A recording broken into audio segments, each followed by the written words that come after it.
Let me welcome everyone to our third session of this open house. My name is Shannon. I'm the graduate program coordinator on the California campus, and I'm here today with a panel of graduate students that are going to help answer your questions and give you a student's perspective about applying to grad school and the admissions process. So I'm sure a lot of you have lots of questions, so please feel free to type them in the Q&A and we'll get to those in just a bit. I'm going to lead off with a couple of questions that were submitted during the registration process. And we'll start with, I'll go around and I'd like to introduce our grad students. We have Morgan Harris, Ian Newman, Madison Wagner, and Allison Volf. And I'll have you just take a quick minute to introduce yourself and maybe talk about your education or career background that kind of led you to Scripps. And we can start in that order. Okay, we can start in this order. We'll go with Morgan, Ian, Madison, and then Allison. Hi, I'm sorry. Can you repeat that one more time? I was trying to connect my video and not paying attention. Sorry. No problem at all. Yeah, we're just going to start with a quick intro. So if you want to introduce yourself and then just take a quick second to talk about either your education or career background that led you to our program. Okay, great. Thank you.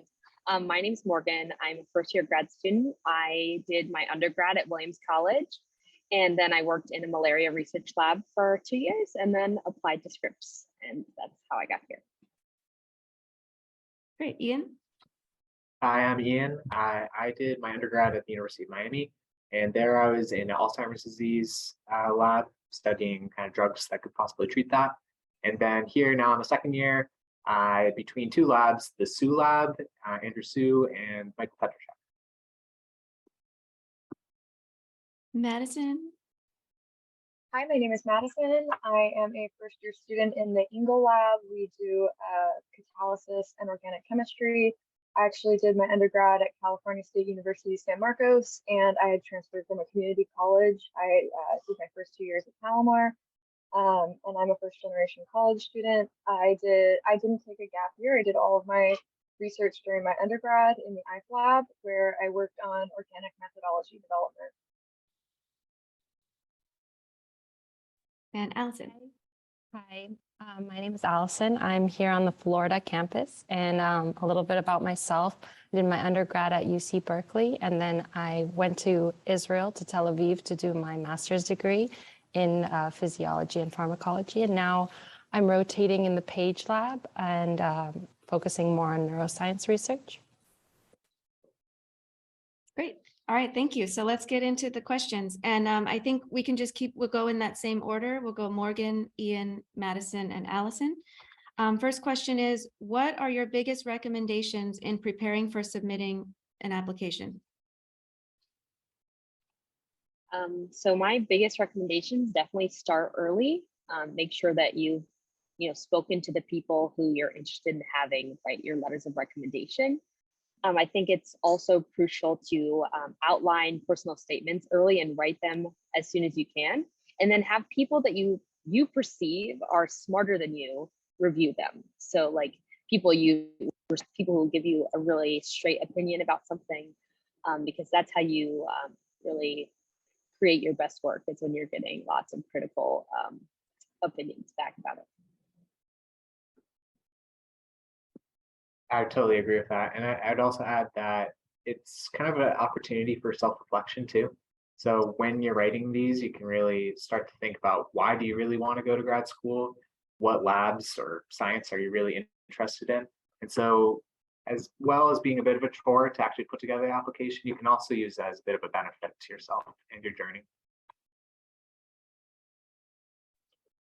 Yeah, I agree with everything they had mentioned, and I also want to mention to reach out to faculty who you might be interested in and graduate students in those labs. That's a great opportunity for you to make those connections, and some of them may even offer for you to come in, or you can ask to come in before you turn in your application and meet students, tour the lab. Most faculty here and grad students are really friendly and here to help you. So I would definitely reach out to people who you're interested in and make that connection. Never be shy. Yeah, I totally agree with what Madison just said. I think it's great to reach out early and especially to professors that you may want to work with. And I think a really important thing when you're getting ready is to keep organized. I made many, many lists of everything I needed to do and just checking off what you need to do and keeping yourself kind of in your loop, knowing what you have to do, what you have to accomplish before the application. And it's great that you guys are here. I think that's the first step, finding out about the application process and talking to us about it. Excellent. Yes. So that brings me to another question about tips and recommendations. Is there anything that you would recommend that potential students do, such as jobs or internships, research experiences that would benefit their application? Well, I think there is a wide variety of people who come to Scripps. Like there are people who have worked in industry for many years, people who are coming from academic labs, and then, you know, a handful of people are coming directly out of undergrad. For me, I didn't feel like my undergrad experience provided enough hands-on research experience. So working in an academic lab really gave me the opportunity to conduct independent work and also do journal clubs and things that have really prepared me to work autonomously in the labs I'm rotating in. And I think those would be really important things to add to your resume before an application. Yeah, I agree with that. And that all those things that were listed, jobs, internships, research experience, all those are beneficial. They definitely can be, at least. And I think maybe of those, probably the research one would be the most beneficial in your application to strengthening it, also helping you figure out what you want to do. But yeah, there's like Morgan was saying, lots of different ways that you can go about getting to grad school. Yeah, as they said, there's so many different paths that a lot of people take. For me, I had a couple years of or a couple months of an internship and about 2 years of research experience in my undergrad. If you say don't have a lot of experience in your undergrad that you've gotten, it's a great idea to maybe work in industry for a little bit and get that research experience that you need. I know it's a little bit late for some people who are applying, but there's summer programs like surf programs and REUs, and a lot of great opportunities for you to really get your feet wet and get involved in a lot of projects. I would say at least one really strong project that you have contributed to is kind of a good basis for your research experience. Yeah, I agree with everything that's been said. I think getting in a lab and doing some research is a really good step into knowing whether you want to do your PhD and also helping your application. So I think it's 2 in 1. You know what if you want to stay in this field or if you and it also helps you apply. So yeah, definitely research internships are great. Okay. We had a couple questions about day in the life as a student. So I know a lot of you are first-year students, but can you talk about what's a typical day like for you as a grad student? Yeah, so it's only been for me like 2 months, but I can speak to that. I typically I'd come into lab and then I have classes in the mid-morning, and then immediately after class would return to the lab. So I work in mice, so a lot of the time scale for the experiments are on a week's basis. So I will finish an experiment after like a month's worth of work. So every day there are tasks that would contribute to that work over time. And I'm pretty much able to schedule that pretty well around my class schedule. I haven't had any issues. And then of course, there's weekly lab meetings, depending on the lab you're in. You might be presenting every couple weeks, or you're part of joint lab meetings, which would also take some of your time. I'm in my second year, but I can't add too much to that besides remove the classes. And not everyone finishes all their classes in their first year, but a lot of people do. And so when you finish the classes, then you just have a little extra time to do the research. So it's really everything Morgan said, though. There's nothing too much else in my day-to-day. Yeah, so kind of the same. I'm a first year student, so I have my classes in the morning and typically go straight to lab right after. I work in organic synthesis, so we tend to have a little bit of different schedules where I'm usually setting up reactions, waiting for them to complete, and then doing the workup. So if you've ever been involved in organic chemistry, there can be quite a lot of downtime waiting for things to finish. So often I'm doing computer work as well, working on fellowships, working on applications and different kind of computer things as well. So I'm typically here maybe 10 to 12 hours a day, kind of just doing reactions and working on other projects. So my day-to-day looks pretty similar to what's been said, although I'm a first year and my classes are typically in the late afternoons and kind of evening time, not evening, but late afternoon. So I get to the lab in the morning and I have until class to kind of work through all my things that I have on my to-do list. I also work kind of in a mouse lab. So we have kind of like few weeks of experiments. So every week you kind of do something different, working towards your end analysis. And also I have those weekly meetings with the lab, which are really nice to hear about what other people in the lab are doing and kind of share what I've been working on. And then I also get a one-on-one meeting with the professor I'm working with, which is really nice too, as a kind of update and update on my progress and really good one-on-one communication. So that's my usual. Great. So shifting gears, there was a question in the Q&A. This should probably be fresh in the first year's minds, but can you talk a little bit about your experience with the interview process?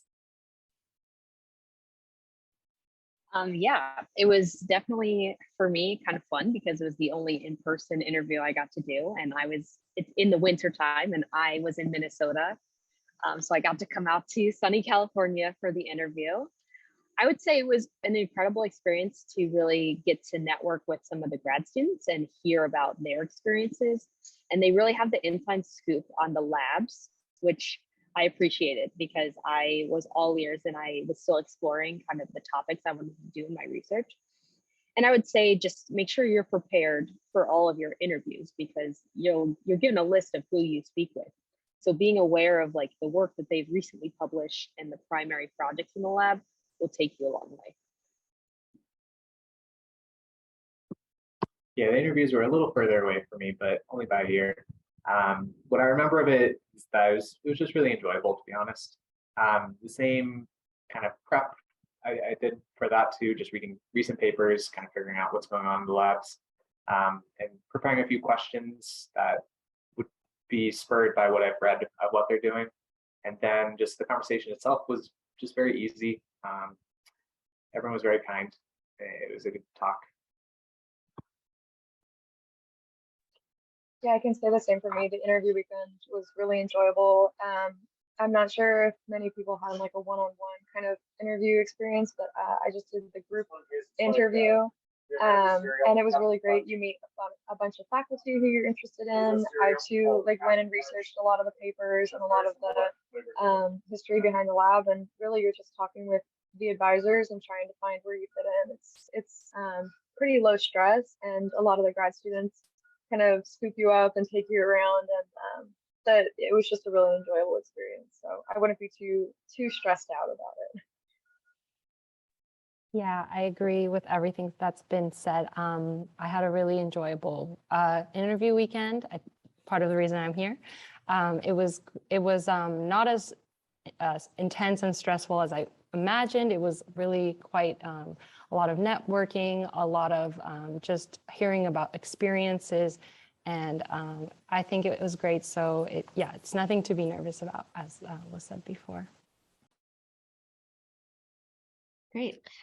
We have one more question that was submitted. For those of you in first year, you'll have to dig deep into your maybe 2 or 3 months experience. What have you gained from working at Scripps Research? Yeah, I think the only thing you know as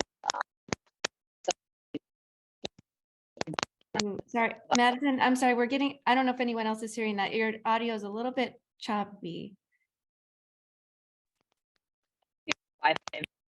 Oh, hang on a second. Let's go to Ian, and we'll circle back to you, Morgan. Sorry about that. It was a little bit breaking up. Morgan, maybe your batteries are dying in your headphones and in your earbuds, I'm thinking.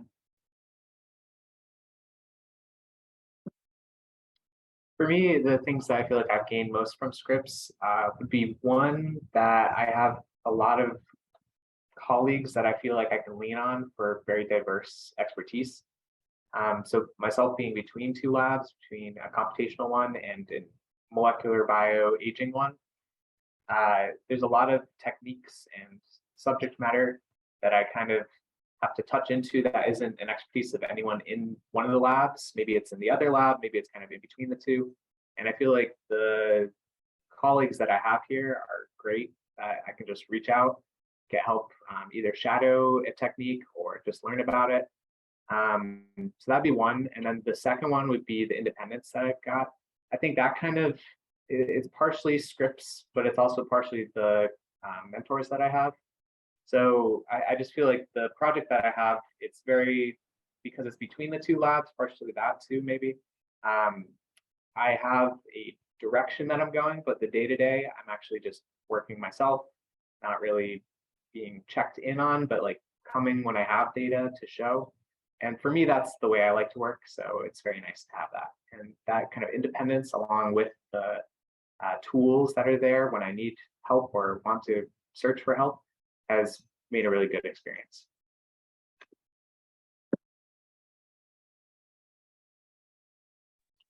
Should I go or should Morgan try again? Not sure. Morgan, let's try testing it out. Let's see if we can hear you. All right, can you hear me? Yep, much better. Okay, great. I was just going to say that I feel like immediately I've already become a better public speaker, just because a lot of the classwork is presentation based. And I think that that's something I never really considered to be like a skill that would help you in grad school, but I've come to realize that I've already developed a lot in that area.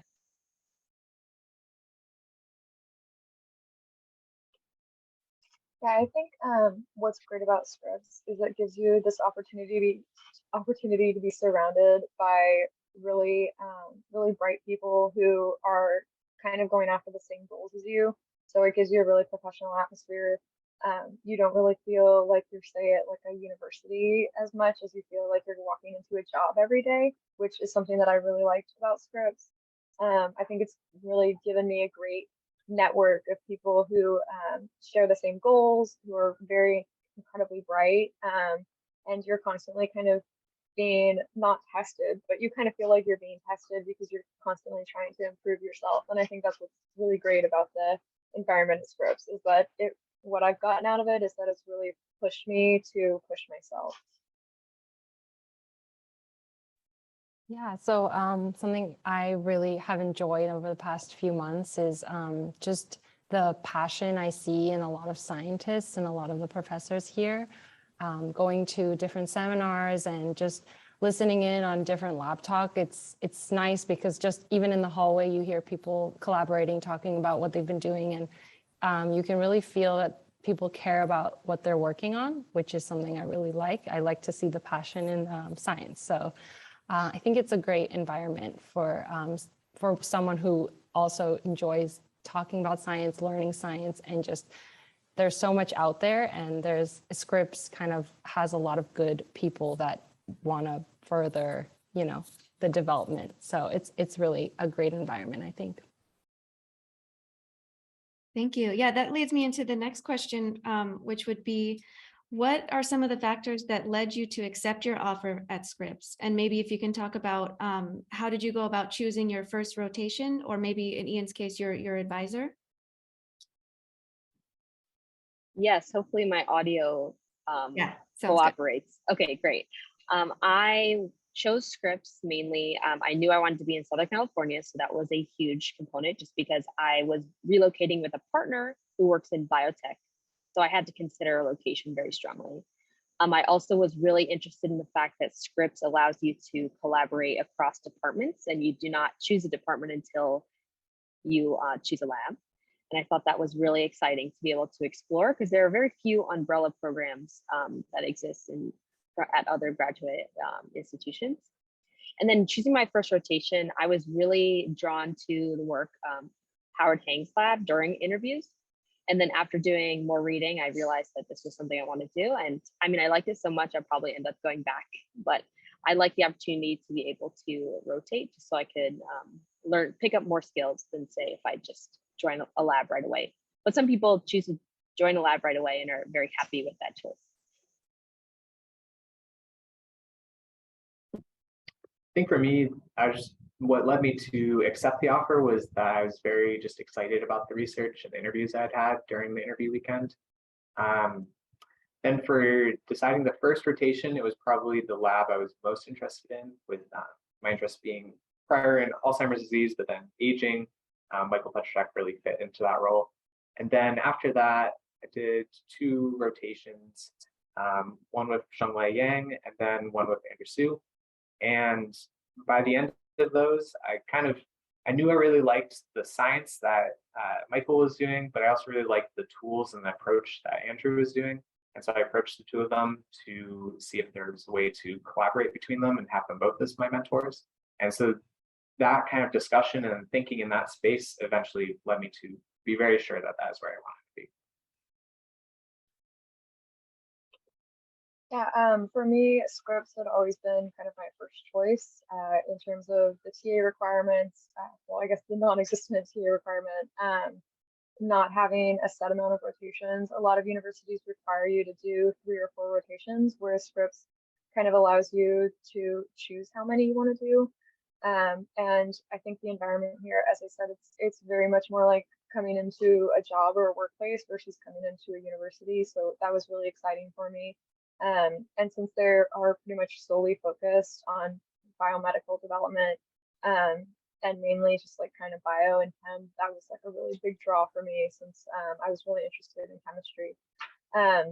My rotation, I had already had an advisor picked out before I came. There were some other people who I was interested in, but I had already reached out to this faculty member and had some connections with them and was very familiar with their lab. So for me, I am only doing 1 rotation. I pretty much already found my advisor even as a first year. And I think that's a little bit of a stereotype for chem. And I felt bad going into that stereotype, but don't be afraid if you are interested in chem. Don't be afraid to do rotations. Even though a lot of them don't do rotations, I do think they can be beneficial if you're not quite sure where you fit in with. So for me, I immediately joined the Ingle lab, but there's plenty of great chemistry labs here on campus that if you wanted to rotate, that's definitely an option. So when I first got here, something that I really enjoyed was that I think it was said earlier that the atmosphere is more of a workplace than a university. And I think that helped me at least develop kind of a focus and a work ethic here. So that was something I really was a highlight.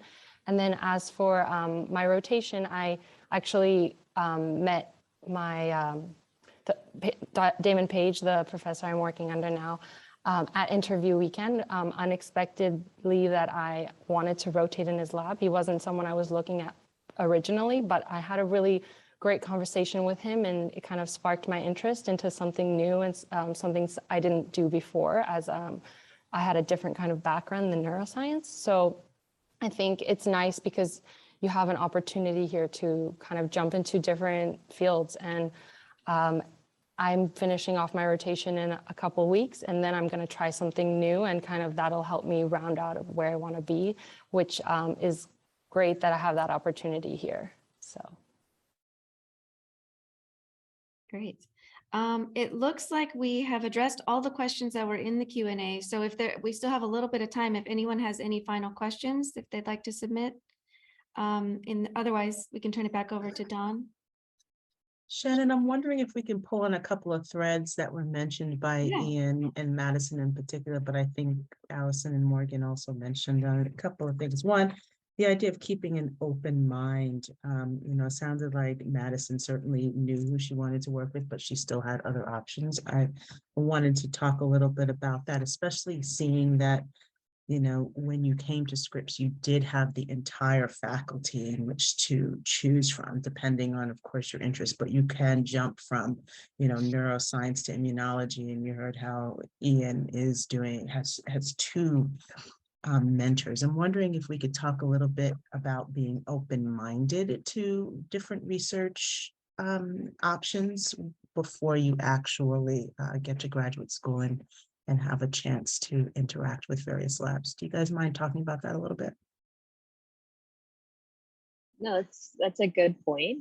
I think particularly if you're coming in from like an undergraduate research experience or just a very focused academic lab, you don't have exposure to a lot of different things.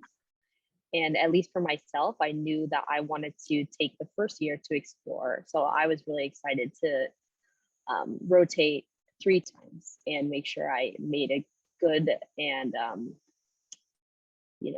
well thought out decision when I was choosing a lab. And then also it seems like maybe Ian can speak more to this, but a lot of co-mentorship is very popular, and you have the opportunity to make your own sort of project that draws on the expertise of 2 different labs. So I think that's really special and something I'm considering.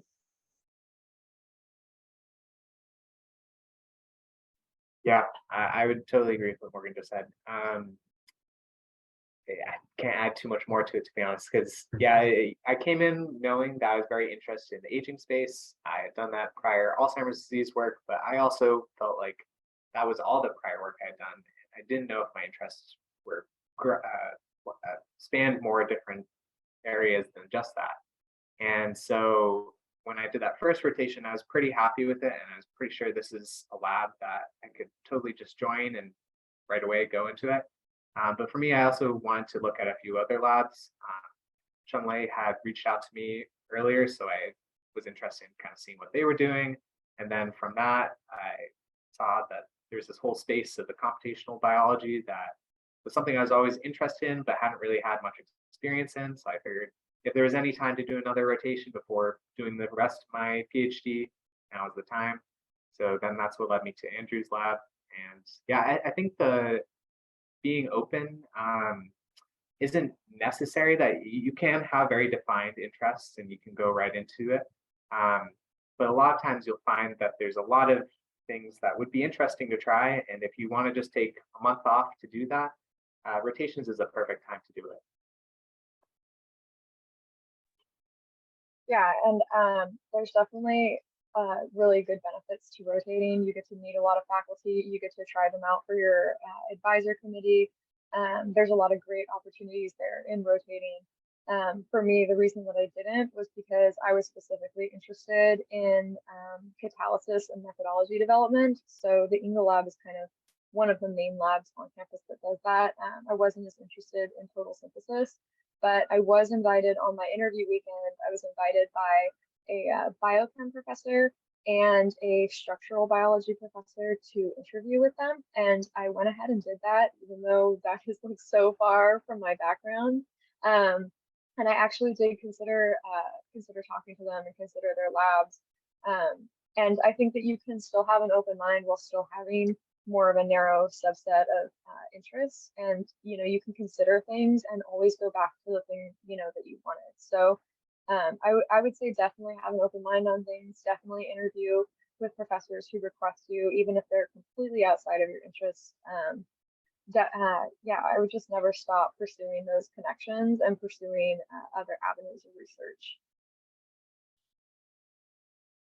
Yeah, so I think it's really important and great to be open in science. For example, I came from a very different background of kind of molecular neuroscience, neurobiology, and now I'm doing kind of circuit-based and more whole brain stuff. So it's important as scientists to, see the big picture and the small picture. And I think the rotations let you see different sides of the science, and it can help you with what you're most passionate about too. It can bring you back to that and only add to kind of your understanding. So I think it's great to be open and kind of follow what interests you. And this is as was said earlier, it's an opportunity.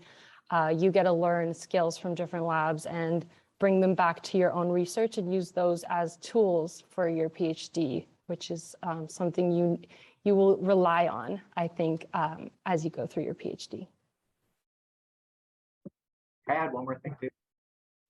I was just thinking about how even beyond the rotations or joining multiple labs, you can also see that by Scripps being like a smaller institute, there's a lot of collaboration that's already been mentioned between the different departments, and you can attend seminars, cutting edge chemistry, and be a neuroscientist or be doing something in immunology, and then see something in structural biology.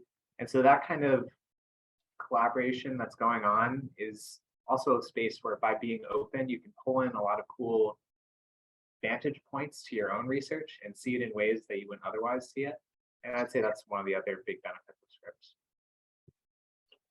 Sorry, not to tack onto that, but Ian reminded me that in our coursework, we actually have two options for electives, and these courses you can actually take pass-fail, and that's a really good opportunity for you to take classes that are wildly out of your interest, but maybe something that you always were curious about, but maybe, you know, don't have as much experience in. So like me as a chemist, I could take a microbiology course or some other course that is very far out of what I'm used to as an elective. And Scripps really encourages that interdisciplinary approach for us to get a really wide, broad background. And that's really unique to Scripps. None of the other graduate programs that I applied to had that kind of flexibility.